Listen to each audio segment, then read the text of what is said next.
cantar. A la taberna d'Amparo anem, en la idea de una juerga armada. Pues el acte a celebrar és el sant de l'amic Tomàs.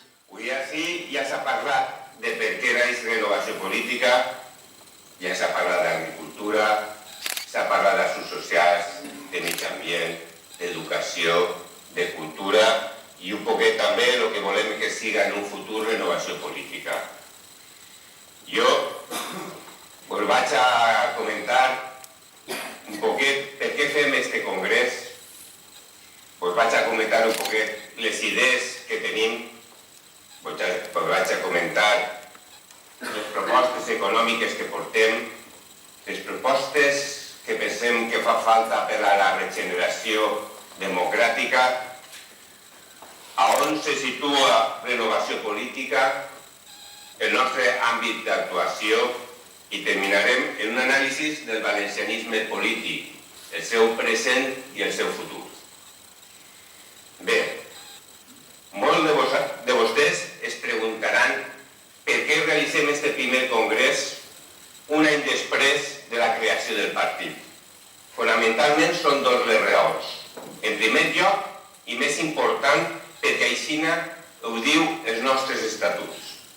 Perquè els redactors dels estatuts van pensar que seria molt interessant que un any després de tindre en marxa el partit poguérem, si la junta directiva no estava treballant bé, si els nostres afiliats i els nostres simpatitzants pensaven que la junta directiva no estava portant la línia que s'havia dit que tenien que portar, poder esmenar i solucionar tots els possibles problemes en este primer congrés. És a dir, des d'un principi nosaltres ens han dotat, millor dit, d'uns estatuts en els que la seva característica fonamental és la participació dels nostres afiliats i la democràcia interna del partit. I en segon lloc, i encara que, com han dit, no n'hi ha hagut cap de problema per a canviar les directrius del partit o a la gent de la junta directiva, sí que teníem la necessitat, o més que la necessitat, el desig de mantindre una jornada de política per a parlar de política, per a expondre tot el treball que havíem fet durant aquest últim any en els nostres amics, en els nostres simpatitzants i en els nostres afiliats. Renovació política es defineix com un partit municipalista, pues és l'àmbit municipal el que més prop està dels ciutadans. És el que millor coneix els ciutadans. El municipi, l'Ajuntament, és on primer reclama el ciutadà, on primer va a demanar ajuda. Doncs bé, per això, Renovació Política pensa que és importantíssim dotar als municipis d'una bona financiació i d'una autonomia front al govern central i autonòmic. Renovació Política part del raonament polític de que el concepte de dretes i esquerres és un concepte caduc, que a soles ha servit per enfrontar els ciutadans. És a dir, Renovació Política es posiciona com un partit d'idees i no d'ideologies. D'un altre costat, este nou projecte es defineix com a regeneracionista, és a dir, proposem una sèrie de mesures per a la reducció de l'estructura política i administrativa de l'Estat, reduint i eliminant tots aquells organismes duplicats, així com tots els canvis legislatius per acabar en la corrupció. Volem una major participació ciutadana, desenvolupant d'una manera molt més efectiva la iniciativa legislativa popular i l'adopció del referèndum per a la presa de decisions transcendentals com poden ser la reforma de la Constitució i ara mateix la reforma de les pensions que està tramitant-se avui en dia.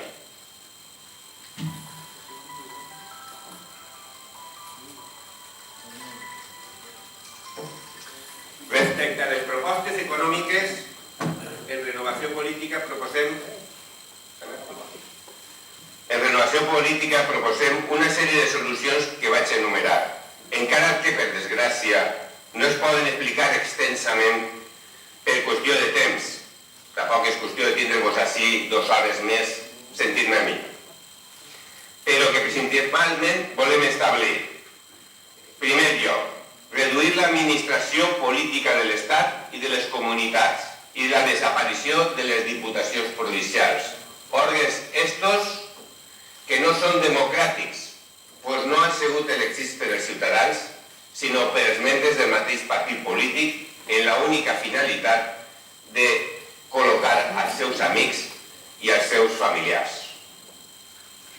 Reduir el número de polítics i l'aprovació d'una llei d'incompatibilitats, establint un principi, un polític, un treball, un sou. Estudis publicats recentment informen que el número de milionaris està creixent durant aquesta època de crisi en la que ens trobem. I les classes mitjanes s'estan empobrint, però que és necessari prendre les mesures per evitar la fuga de capital, establir controls més rigorosos i pujar els impostos a les grans fortunes, com s'ha fet en Estats Units i en la majoria de països més moderns i avançats. Així com l'erradicació de l'economia subversiva, pues es calcula en més de 40.000 milions d'euros de frau a Facenda, a lo que hem de sumar el frau a la Seguretat Social. Quantitat de diners estos suficients per a reduir o eliminar el dèficit de l'Estat i tornar a ficar els servicis públics com la sanitat i l'educació on mai haurien d'haver estat, deixat d'estar. Reduir els impostos a sectors bàsics, com és l'agricultura, la ganaderia, la pesca, l'energia i l'olla, en el fi de garantir el creixement, l'autosuficiència en matèries essencials, aconseguint d'esta manera un país productiu i sostenible, així com rebaixar el preu de la cistella de la compra. Invertir en obra pública i creadora de llocs de treball, com pot ser la millora del transport de mercaderies, l'AVE, la vertebració de la comunitat valenciana tant per ferrocarril com per l'autovia i el trasbàs de l'Ebre. Facilitar als ciutadans ajudant-los a netejar la seva economia familiar i establirem una sanitat i una educació pública, gratuïta, de qualitat i de debats. I deixem patent el nostre fondo desacord en els brutals retalls en sanitat, educació i investigació, mentre que segueixen financiant fundacions, organismes polítics on alguns mandataris del Partit Popular i del PSOE es refugien en sous, guardaespaldes, xòfer, cotxe i atontallums innecessaris.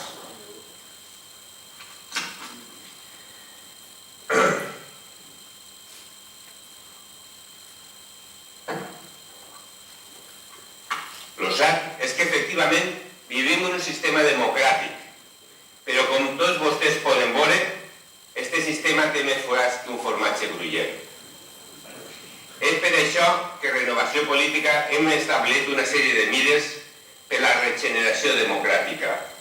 Per això, per a la renovació democràtica, en primer lloc proposem la necessitat de prendre una sèrie de mesures urgents com són promoure una verdadera separació dels poders de l'Estat.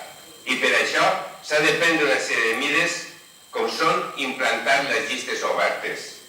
Referent al Poder Judicial, és necessari que l'elecció dels membres del Consell General del Poder Judicial, del Tribunal Constitucional, del Tribunal Superior de Justícia i dels membres de les audiències provincials siguin elegits per els propis jutges i no per els polítics, com ara s'ha fet estos dies Rajoy i Rubalcaba. Elegim els membres del Consell General del Poder Judicial i al president del Tribunal Constitucional. Primer, eren elegits alguns magistrats que eren coneguts, que se pensaven que pensaven igual que ells, i ara ja estan nomenant al president del Tribunal Constitucional, que és un afiliat del Partit Popular. I si els ciutadans no entrem en política, si no fem que apareixen altres nous partits com Renovació Política, demà, després demà o la pròxima volta veurem com a president del Tribunal Constitucional o com a president del Consell General del Poder Judicial al germà o al fill o a la dona del president o del ministre de torn. Així mateix, és necessari reformar el Ministeri Fiscal, que en l'actualitat depèn del govern i és precís dotar-lo d'una major autonomia. En lo referent al sistema polític dels partits, és necessari la democratització dels partits, establint òrgans de control interns independents dels òrgans executius. Reformar la llei de financiació de partits.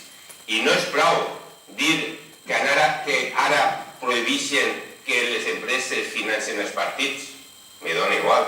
Si les empreses financien a les fundacions d'aixos partits, estem en el mateix. Si les empreses deixen de financiar al PP, però financien a la Fundació FAES, que presideix el senyor Aznar, estem en el mateix. És el mateix. I el mateix dit del Partit Socialista. Si les empreses deixen de subvencionar al Partit Socialista, però financien a la Fundació Idees, on està el senyor Zapatero, doncs me dona igual. Estem en el mateix de lo mateix. Pense que tant el Partit Popular com el Partit Socialista pensen que som uns panolis. Per un altre costat, és necessari la participació de polítics independents intel·lectual i econòmicament, com ja he dit abans. Però no només això, soles. És precís que facin una declaració de béns i d'interessos de tots els polítics abans i després de prendre possessió dels càrrecs. Prohibició de treballar en empreses que contraten en l'Estat fins a 5 anys després d'haver deixat el càrrec. Per a lo que respecta a l'administració pública, proposem, com ja han dit, l'eliminació de les diputacions provincials, la reducció del número de polítics, d'assessors i de lliurats sindicals i la desaparició dels ministeris en les competències transferides. És necessari la reforma del sistema electoral, així com establir el sistema de referèndum per a totes les propostes que puguen afectar greument a la majoria dels espanyols, com ocorregué en la reforma de la Constitució que pactaren quasi en secret el senyor Rajoy i Zapatero ja quasi en vacacions de l'estiu en l'any 2010, o en la reforma de la llei de pensions que estem ara mateixa tramitant. És precís terminar en els privilegis dels polítics, el que suposa eliminar les pensions vitalícies.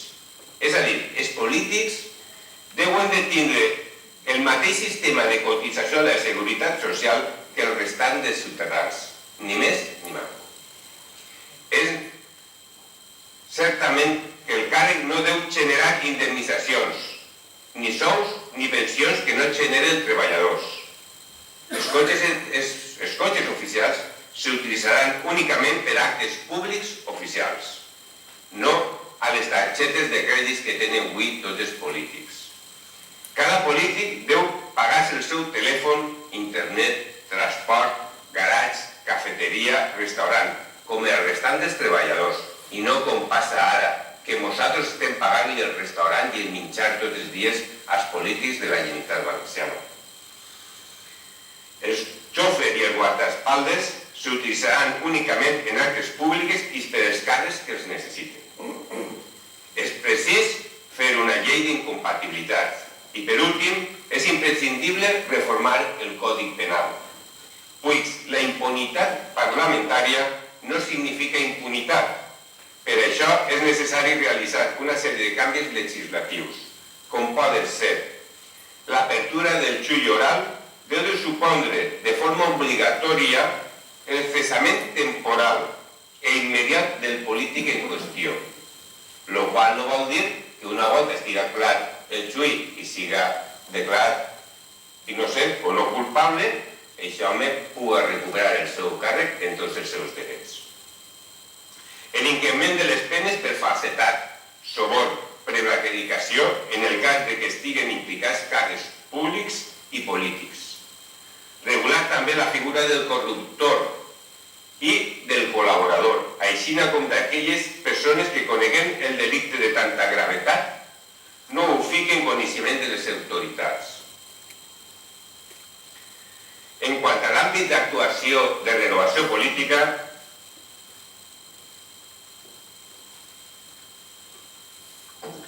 tenim que dir que renovació política, el seu àmbit d'actuació és de la Comunitat Valenciana. Però no renunciem a la nostra responsabilitat de la política nacional i internacional. I per allò, en l'actualitat, formem part de la Confederació d'Associació de Partits Independents, CAPI, havent sigut nomenats el president i el vicepresident de Renovació Política membres del comitè executiu de CAPI, en més de 300 alcaldes i regidors en tot el territori nacional, per considerar que els problemes que té la nostra terra són tan greus i fondos que només aplegant a les institucions valencianes podem solucionar-ho. Fico un exemple. Si nosaltres estiguérem en el poder i volguérem fer qualsevol canvi, sempre, i si us imagineu que en Madrid estiguera en el poder el Partit Popular o el Partit Socialista, recolzat per Convergència i Unió, mai aconseguiríem que la denominació de llengua valenciana, la definició de llengua valenciana, seguera la que deu de ser. Mai aconseguiríem el ISBN per als llibres en valencià.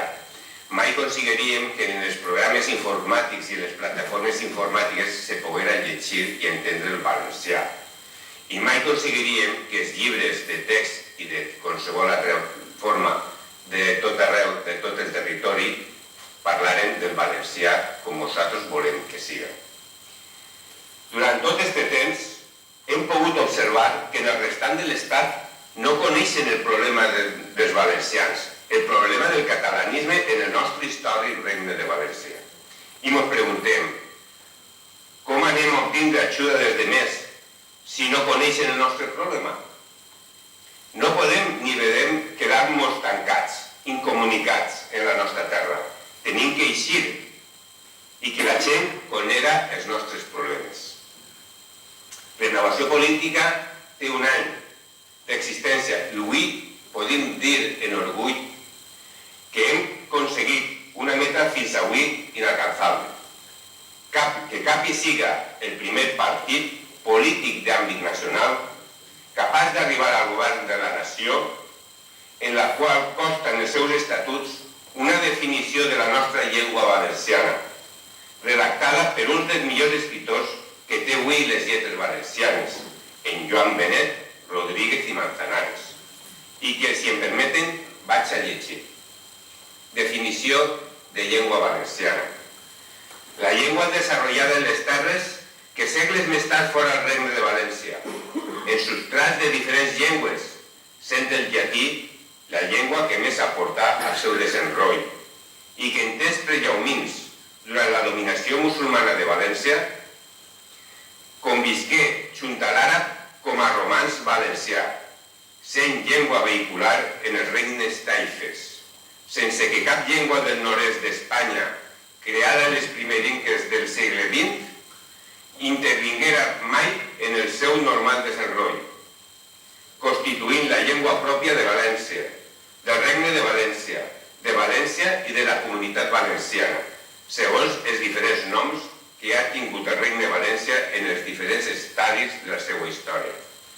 La llengua valenciana és la llengua pròpia i autòctona del poble valencià, diferent i diferenciada de qualsevol altra forma que parla de tot el món.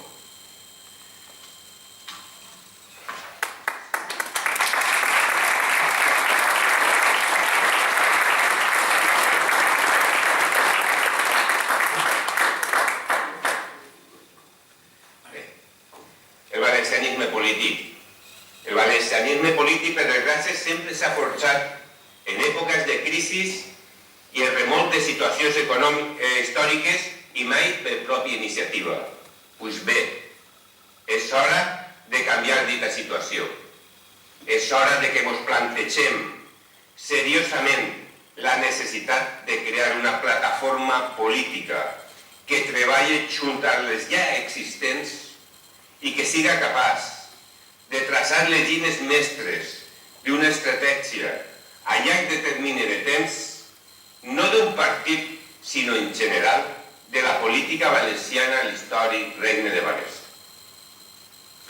En Renovació Política estem treballant dur i estem dispostos a treballar en un futur per aconseguir una estratègia comú de tots els partits polítics valencianistes.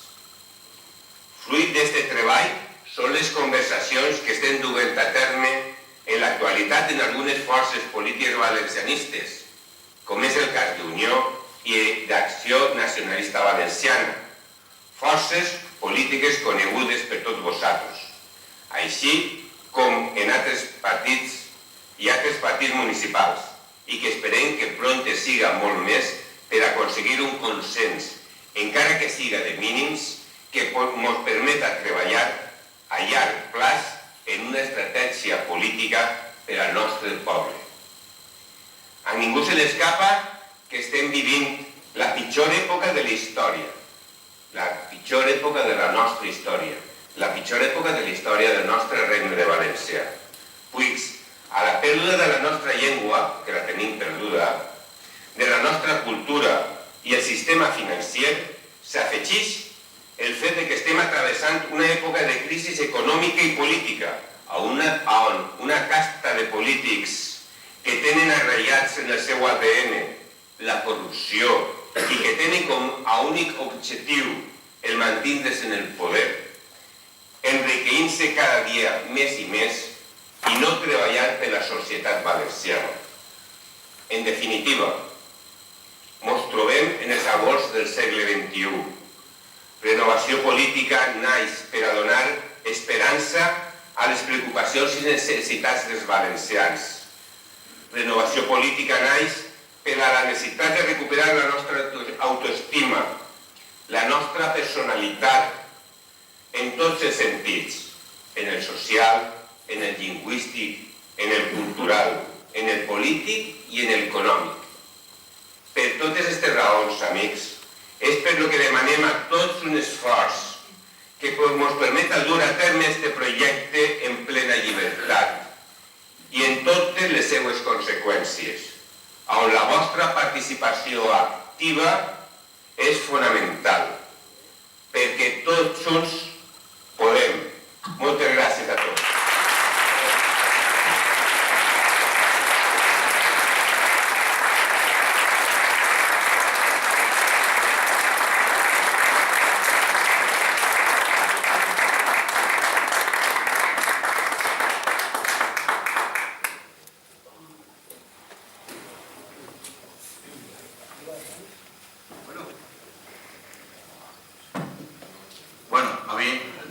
Després d'això poc que me queda a mi per a dir, la veritat. Bueno, benvolguts amics, en veritat és que és una pena que aquest primer congrés de renovació política estigui a punt ja d'arribar al seu fi. Estigui en la seva recta final, però vull dir-vos una cosa. Els homes i dones que hem estat implicats en ell estem contents i complaguts. El nostre esforç s'ha consolidat en un congrés que esperem hagi sigut de profit tant per als afiliats, per als simpatitzants, pels amics o simplement els curiosos que han volgut vindre a conèixer-nos. Esperem que tota aquesta gent, en un moment no molt llunyà, siguin també part activa del nostre partit. I per què dic això? Per la contestació molt senzilla. Perquè sols si renovació política compta en tu, en tu, en tu, en tots i tots els que puguem fer que vinguin.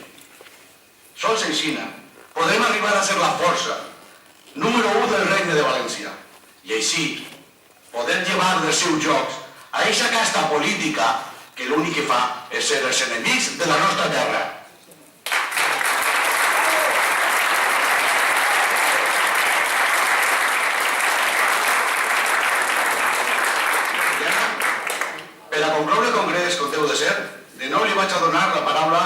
president del Congrés, en Joan Benet Rodríguez i Manzanares, que clausurarà el mateix com toca.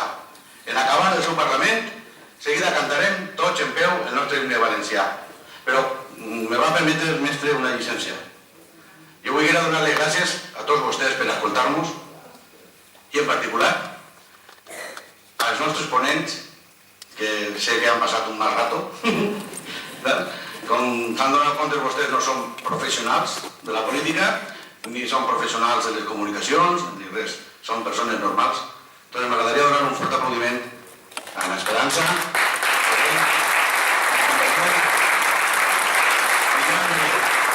Moltes gràcies per tant i per ensenyar-nos que sempre és bo aprendre un poquet. I ara ja no vull enrotllar-me més.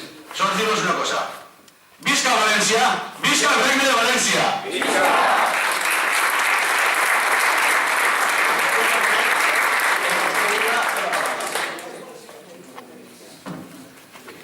Moltes gràcies per aquesta última exaltació a València que està de categoria. Bé, doncs, benvolguts amics, ha arribat el moment més trist del Congrés, el de la despedida i clausura del mateix. Però per a nosaltres, els valencians, això de les despedides no són cosa que ens agrada massa. I així com l'ou fènix renaix de les seues cendres i de les cendres d'una falla, la nostra festa més senyera sempre renaix la falla de l'any següent, nosaltres, els homes i dones de renovació política, tornarem a renaixer en un nou congrés en menys temps del que vos haureu donat compte. I en l'experiència presa d'este congrés vos comprometem a que el pròxim congrés de renovació política siga millor, pues pensem que sempre hem de caminar avant, de mirar avant, de dependre tots els dies i de totes les situacions per aconseguir ser els millors, per aconseguir ser el partit que situe a la nostra benvolguda València en el lloc que li pertoca en Espanya i en el món.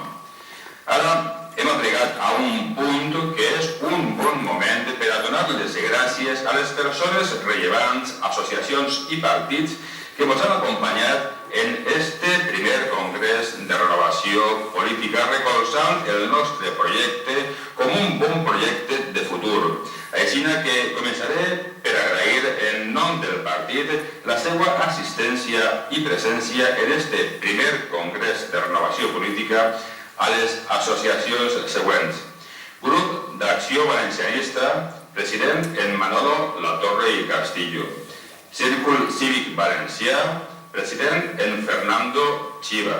Plataforma Valencianista, secretari en Àlex Esteve. Associació d'Art Multidisciplinar Mistium, president en Joan Benet Rodríguez i Manzanares, qui vos parla.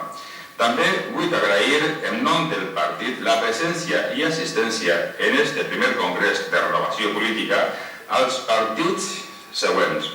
Unió, president en Raúl Cerdà. Acció Nacionalista Valenciana, secretari en Jaume Hurtado. Ciudadanos de Centro Democrático, president en David García. Centro Democrático Liberal, vicepresident nacional en José Enrique Aguada. La Voz de los Vecinos, president en José María Casamayor Condenada. CAPI, Confederación de Asociaciones de Partidos Independientes, vicepresidente primero Jesús Fraile, vicepresidenta segunda Ana Belén Pina. Alianza Blanca, presidenta María Pinar Rueda Requena. I ara, després de fer els agraïments a totes les forces vives de la nostra pàtria que han volgut acompanyar-nos en este dia tan important per a nosaltres, continuem l'acte de clausura d'este primer congrés de renovació política, dient que per a nosaltres ha sigut tot un plaer comptar amb tots vosaltres, els que esteu ahí escoltant, les persones que han estat en l'organització, els ponents, les personalitats, les associacions culturals i els partits polítics. I en apegat a aquest punt, vull fer notar que és tot un plaer que avui estem així tants partits polítics junts, pues este és, sense cap dubte, un nou pas en l'unificació i refundació del valencianisme polític, que ja comença a ser hora. Pues a soles estan junts tots els partits polítics valencians i valencianistes en les nostres coses que ens puguen diferenciar i en les coses que ens puguen unir, serà l'única manera de que puguem fer un front comú de cara a les pròximes eleccions de 2015 i de cara a constituir i consolidar una força forta i entrellat per a poder llevar dels seus cadirots, com dia Juanra, a tots els polítics, acadèmics, catedràtics, rectors i unes altres personetes i càrrecs públics que a sobre estan afonant a la nostra comunitat, al nostre regne de València, i que formen totes les metàstasis d'aquest càncer que està matant a la nostra terra, a la nostra benvolguda pàtria valenciana. I ara sols em queda donar les gràcies al nostre presentador Juanra per la seva bona faena com fill conductor d'este congrés, i ara m'aneu a permetre que vos demane que mos fiquem en peu per escoltar i cantar el nostre himne. I en este últim acte quedarà clausurat oficialment este primer congrés de renovació política. Per a tots, un abraç molt nou.